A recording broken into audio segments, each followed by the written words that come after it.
지금 이 순간에도 중동 하늘이 불을 뿜고 있습니다.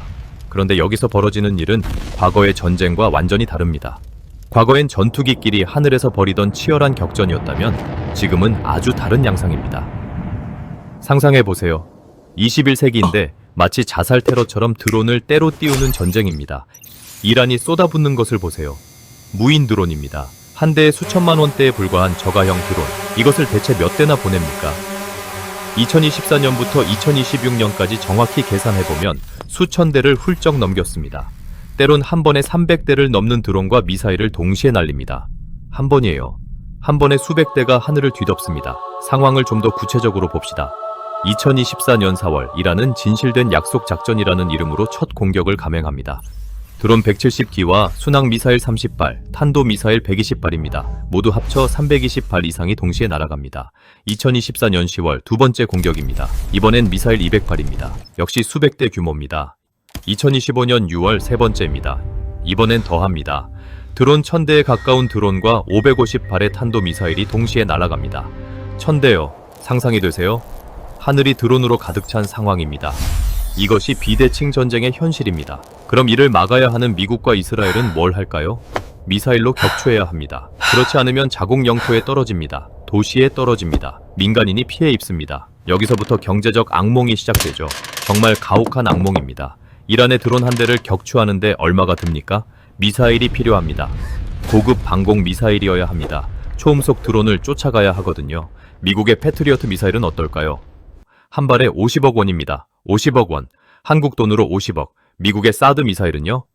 한 발에 150억 원입니다. 150억 원이에요. 패트리어트보다 3배 비쌉니다. 우리나라 천국 미사일도 있습니다. 한 발에 15억 원 수준입니다. 전 세계 최고의 방공 미사일들이 맞서고 있는 겁니다. 모두 수십억 원대입니다. 어느 미사일이든 한 발은 비싸다는 뜻입니다. 반면 상대는 뭘 보냅니까? 저가형 샤헤드 드론 한 대입니다. 이건 수천만 원대입니다. 수천만 원, 정확히는 수십만 원대에서 수천만 원대 사이입니다. 가격 비교를 해봅시다. 150억 원짜리 사드 미사일, 수천만 원짜리 드론 계산해보세요. 75만 배 이상의 가격 차이입니다. 75만 배요. 더 극적으로 설명하면 이렇습니다. 수천만 원짜리 드론을 격추하기 위해 150억 원짜리 미사일을 씁니다. 이걸 몇십 대, 몇백 대를 반복합니다. 상상이 되세요? 경제전쟁이에요. 돈을 태우는 겁니다. 국방력이 아니라 금고가 터지는 전쟁입니다.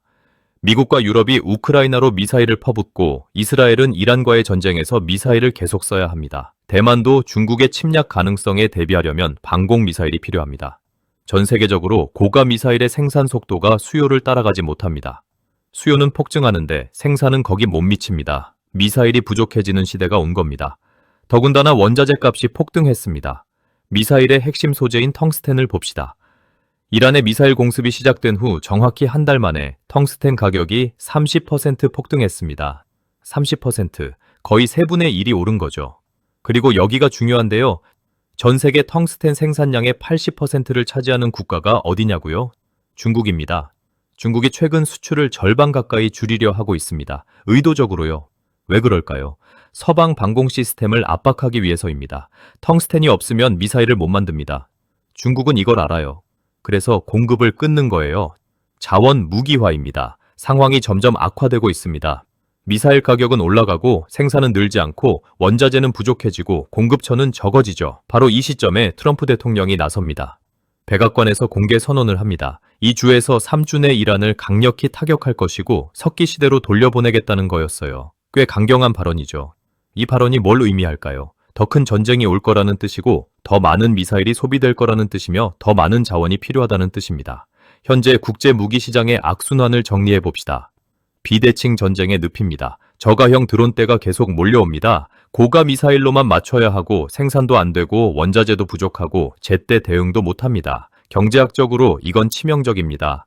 우리가 자주 말하는 비용 대비 편익 분석이 완전히 깨진 상황입니다. 국방력이 없는 게 아니라 재정 부담이 감당 불가능한 거죠. 전 세계가 이 악순환에서 빠져나갈 길을 찾지 못하고 있었습니다. 세계 최강 미국과 이스라엘조차 레이저 무기를 활발히 연구하고 시험하면서도 정작 양산체계를 구축하고 수도권 실전 배치까지 완료하는 데는 머리를 싸매고 있었습니다. 미국은 함정용 레이저를, 이스라엘은 아이언빔이라는 이름의 레이저 대공 무기를 개발 중이었지만 둘 다 여전히 연구소와 시험장을 벗어나지 못하고 있었거든요.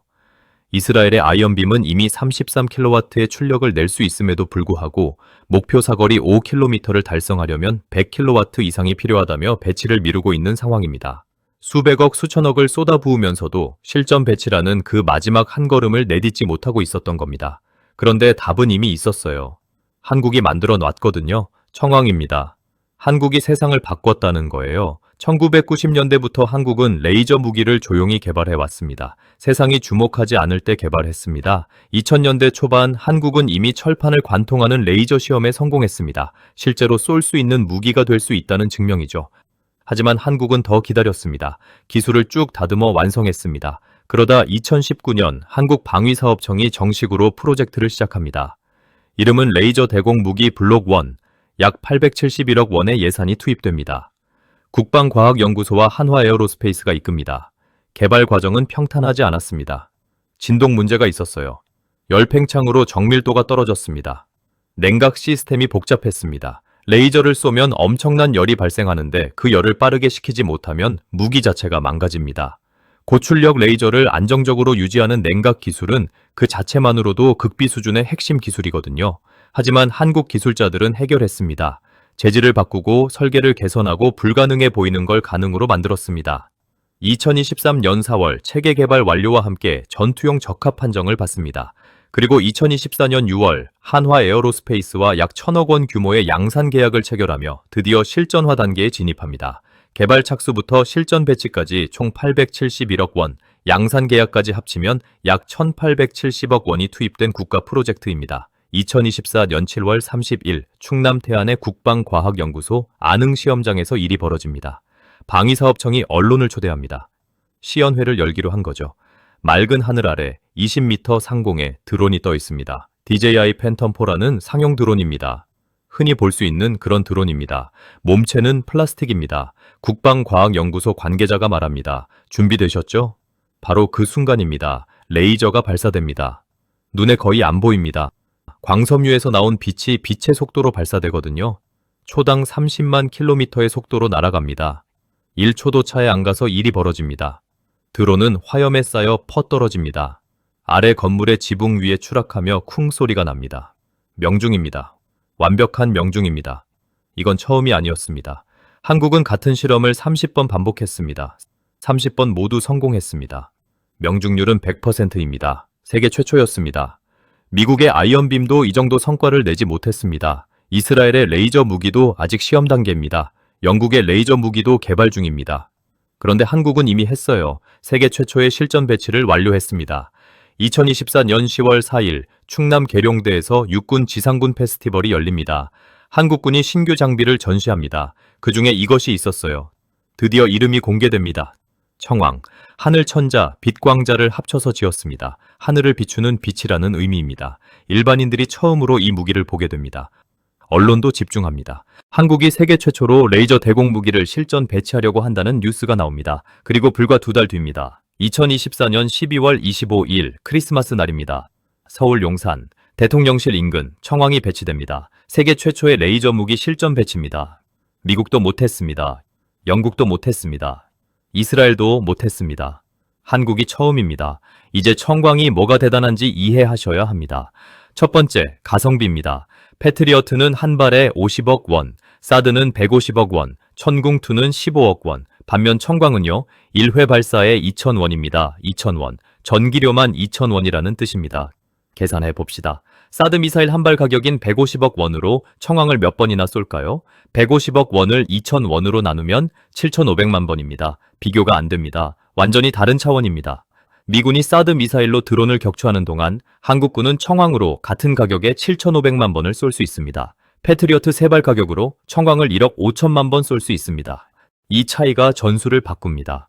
드론이 오면 미사일로 격추한다는 기존 전술이 완전히 바뀝니다. 드론이 오면 레이저로 격추한다는 새로운 전술이 나옵니다. 두 번째, 성능입니다. 레이저는 빛의 속도로 날아가기 때문에 회피가 불가능합니다. 직진성도 완벽합니다. 드론이 아무리 빨리 움직여도 빛은 더 빠릅니다. 이것은 물리적 법칙 자체입니다. 회피 불가능을 의미합니다. 청광이 드론을 잡는 방식도 놀랍습니다. 레이더가 표적을 탐지하면 가시광과 적외선 카메라가 즉시 추적에 들어갑니다. 그리고 섭씨 700도 이상의 열 에너지를 드론의 집중 조사에 배터리와 엔진을 태워버립니다. 말 그대로 하늘에서 불태우는 겁니다. 거기에다 인공지능 기반 다중표적 추적 시스템까지 탑재되어 있어서 여러 드론이 동시에 몰려와도 위협도를 자동으로 분석하고 우선순위를 정해 차례로 격추합니다. 유효 사거리는 약 2km에서 3km, 360도 전방위 회전 포탑이 달려 있어서 어느 방향에서 날아오든 막을 수 있습니다. 일반 미사일은 패트리어트도 90% 정도입니다. 99% 성공이 최고입니다. 하지만 청광은 빛의 속도라는 법칙이 가장 근본적인 보호 메커니즘이 됩니다. 세 번째, 운용 편의성입니다. 기존 대공포 오리콘을 운용하려면 10명이 필요합니다. 10명이 한 팀이 되어 운용합니다. 청광은 3명이면 충분합니다. 소수 인력으로 운용 가능합니다. 탄약 관리도 완전히 다릅니다. 대공포는 무거운 탄약을 옮겨야 합니다. 교체도 복잡합니다. 청광은 정의만 공급되면 됩니다. 탄약 제한이 없습니다. 전력만 있으면 무한정 쏠 수 있습니다. 네 번째, 소음입니다. 레이저는 소음이 거의 없습니다. 포소리도 없고 미사일 발사음도 없습니다. 상대방이 어디서 공격이 오는지 알아채기 어렵습니다. 적의 보복을 피할 수 있는 확률이 높습니다. 낙탄 피해도 없어서 도심 한복판에서도 마음껏 운용할 수 있다는 것도 엄청난 강점입니다. 다섯 번째, 비용 효율입니다. 유지보수 비용이 거의 없습니다. 미사일처럼 정기적으로 교체할 필요가 없습니다. 레이저 장비만 유지하면 됩니다. 이 5가지 장점을 한꺼번에 갖춘 무기가 세상에 또 있을까요? 없습니다. 청광이 유일합니다. 우리나라는 왜 이걸 할 수 있었을까요? 한국은 1990년대부터 30년을 조용히 준비했습니다. 기술에 집중했습니다. 돈 버는 것보다 미래 기술에 투자했습니다. 무엇보다 한국 방사는 혼자가 아닙니다. 이게 핵심입니다. 한화 시스템은 통합 시스템을 담당했습니다. 특히 레이저 정밀 조준과 추적 발사 통제 분야를 맡았는데 레이저 무기는 에너지 세기보다 정밀 타격이 핵심이거든요. 한화 시스템이 보유한 정밀 전자광학 기술이 바로 여기서 빛을 발한 겁니다. 대한광통신은 광섬유 레이저를 만들었습니다. 광섬유 기술이 한국은 세계 최고 수준입니다. 삼현은 핵심 부품들을 공급했습니다. 한국의 강소기업이 중요한 역할을 했어요. 이게 한국 방산의 진정한 강점입니다. 미국은 로키드 마틴, 보잉, 레이시온 같은 거대 방산업체들이 수직 계열화되어 있습니다. 한 회사가 거의 다 만들어요. 한국은 달라요. 여러 중견기업과 강소기업이 협력합니다. 각각의 전문성을 발휘해요. 그 결과가 청광입니다. 2024년 2월 사우디아라비아와 천궁2 수출 계약이 체결됩니다. 규모는 32억 달러, 약 4조 2,500억 원입니다. 10개 포대입니다. 사우디는 왜 한국을 택했을까요? 가격과 성능입니다. 패트리어트는 더 비쌉니다. 러시아산은 제재 대상입니다. 유럽산은 구하기 어렵습니다. 중동 전쟁의 현장에서 천궁2는 아랍에미리트에 수출된 포대 기준으로 실제 96%의 높은 요격률을 기록했습니다. 패트리어트도 있었지만 한국 무기가 더 빠르게 대응했어요. 왜 그럴까요? 한국 무기는 국산화 비율이 높습니다. 생산도 국내에서 합니다. 부품 조달도 빠릅니다. 제어 시스템도 우리가 만들었으니 최적화가 잘 되어 있어요. 미국 무기는 여러 나라의 부품을 조합합니다. 조달 체계도 복잡합니다. 때론 외국산 부품이 없어서 운용에 지장이 생깁니다. 완전 국산화된 방공 시스템, 이게 한국의 강점입니다. 영국 파이낸셜 타임스가 한국의 천궁을 이 전쟁의 최대 수혜자로 지목했습니다. 천궁2가 중동 시장에서 대박을 터뜨리자 이제 중동 국가들의 시선이 다음 차세대 무기인 청왕으로 쏠리기 시작했습니다. 사우디아라비아와 이라크를 비롯한 중동 국가들이 한국의 청왕 레이저 무기에 엄청난 관심을 보이며 적극적인 러브콜을 보내고 있는 것입니다. 특히 사우디는 기존에 도입했던 중국산 레이저 대공 무기의 성능에 크게 실망한 상황이라고 방산업계는 전하고 있습니다. 품질 문제가 불거지자 중국산을 대체할 무기를 찾던 사우디의 눈이 자연스럽게 청광으로 향한 거죠. 한화에어로스페이스는 2026년 2월 사우디에서 열린 월드 디펜스 쇼에 청왕을 출품하며 세계 무대에서 수출을 적극 타진하고 있습니다. 2025년 폴란드에서 열린 MSPO와 서울 에이덱스 방산 전시회에도 연달아 청광을 출품하며 유럽 시장까지 공략하고 있어요. 실전 배치된 레이저 무기를 들고 국제 방산 시장을 노크하는 나라는 전 세계에서 한국이 유일합니다. 이미 실전에서 쓰고 있다는 사실 자체가 가장 강력한 세일즈 포인트거든요. 어떤 브로슈어보다, 어떤 발표 자료보다 실전 운용 이력이 바이어들의 마음을 흔드는 겁니다. 청광의 미래를 봅시다. 현재는 블록 1 단계입니다. 20kW 출력, 소형 드론 격추에 최적화되어 있습니다. 2030년 이전에 블록 2가 나옵니다. 출력과 사거리를 높인 기동형으로 변합니다. 함정, 차량, 항공기에도 탑재가 가능해져요. 2028년을 목표로 블록 3가 개발됩니다. 100kW급 이상 출력으로 중거리 드론은 물론 전술급 유도 미사일까지 요격할 수 있게 됩니다. 그리고 2030년 이후에는 300kW급 모델로 업그레이드해 해군 함정과 공군 항공기 탑재까지 확장할 예정입니다. 블록 1이 권총이라면 블록 3는 저격 소총을 넘어 대포 수준이고 300kW급은 그야말로 전함의 주포와 맞먹는 수준이 되는 겁니다. 동시에 대한광통신은 레이저 발진기의 국산화를 추진하고 있습니다. 2026년부터 본격적으로 적용될 예정입니다. 이는 한국 방산의 기술 독립성을 강화할 것입니다. 어떤 나라의 제재도 받지 않는 완전한 독립체계가 구축되는 거죠. 여기서 한국이 만들어가는 그림을 전체적으로 보면 더 소름 끼칩니다. 근거리 소형 드론은 청황이 잡습니다. 중거리 위협은 천궁2가 막습니다. 장거리 탄도미사일은 장거리 지대공 유도무기가 요격합니다. 하늘 전체를 한국산 무기로 덮는 구조가 완성되고 있는 겁니다. 세계 지향성 에너지 무기 시장을 봅시다. 현재는 7억에서 8억 달러 규모입니다. 2030년대 초반에는 20억 달러를 넘을 것 같아요. 드론 방어 시장만 해도 2025년 44억 8천만 달러에서 2030년 145억 1천만 달러로 폭증합니다. 3배 이상이죠. 이 시장에서 누가 주도권을 잡을까요? 미국도 아직 시험 단계입니다. 영국도 개발 중입니다. 이스라엘도 마찬가지입니다. 그런데 한국은 이미 실전 배치했어요. 실제 운용 데이터를 먼저 확보한 거죠. 이건 압도적 우위입니다. 경험은 기술보다 값집니다. 한국의 강점을 더 봅시다. 반도체 기술. 한국은 세계 최고 수준입니다. 레이저 무기에는 고성능 반도체가 필수입니다. 광학 기술. 광섬유 레이저는 광학이 핵심입니다. 한국의 광학 기술은 세계 최고예요. 배터리 기술. 고출력 레이저는 엄청난 전력이 필요합니다. 한국은 배터리 강국입니다. 반도체, 광학, 배터리. 이 세 가지 기술이 하나로 합쳐져야 만들 수 있는 무기가 바로 청광입니다. 어느 하나라도 빠지면 청광은 존재할 수 없어요. 그런데 한국은 세 가지를 다 갖고 있는 거의 유일한 나라입니다. 이게 한국 경제에 뭘 의미할까요? 단순 무기 수출이 아닙니다. 고부 가가치 수출입니다. 청광 하나가 팔리면 한화 시스템이 돈을 벌고 대한광통신의 광섬유가 팔리고 사면의 부품이 팔리고 관련 중소기업들이 줄줄이 수혜를 입습니다. 이건 산업 생태계입니다. 일자리도 창출됩니다. 기술 축적도 됩니다. 다음 세대 무기도 더 쉽게 만들어집니다. 영국 파이낸셜 타임스가 한국을 주목한 이유가 여기 있어요. 단순한 무기 수출 국가가 아니라 무기 기술 강국으로 인정한 거죠.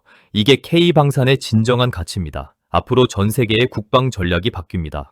고가 미사일에서 저가 레이저로 이 대전환 속에서 한국이 선도합니다. 단돈 2,000원으로 드론대를 잡는다는 말이 이제 현실입니다. 전 세계가 이 혁신을 주목하고 있습니다. 한국 방산은 이미 대안을 실전 배치했으니까요. 미래 전쟁의 패러다임을 완전히 바꾼 겁니다. 오늘의 이야기는 여기까지입니다. 지금까지의 내용이 정말 유익했다면 구독과 좋아요, 알람 설정까지 꾹 눌러주시는 거 아시죠? 당신의 소중한 관심과 응원이 한국 방산의 진정한 가치를 더욱 빛나게 해줍니다. 시청해주셔서 감사합니다.